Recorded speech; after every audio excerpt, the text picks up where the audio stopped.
بسم اللہ الرحمن الرحیم۔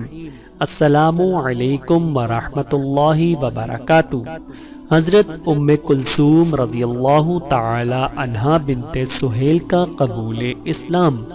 حضرت ام کلثوم حضرت سہلہ کی حقیقی بہن تھیں۔ ان کا شمار بھی نہایت جلیل القدر صحابیات میں ہوتا ہے۔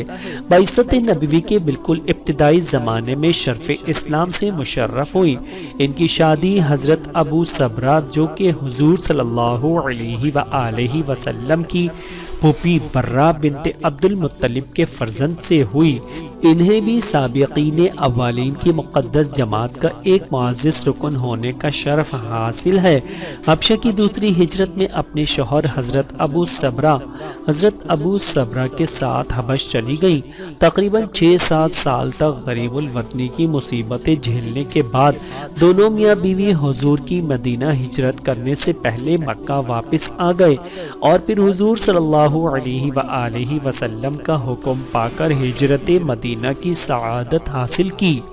حضرت ام کلثوم رضی اللہ تعالی عنہا پر اللہ رب العزت کی کروڑوں رحمتیں نازل ہوں، آمین ثم آمین۔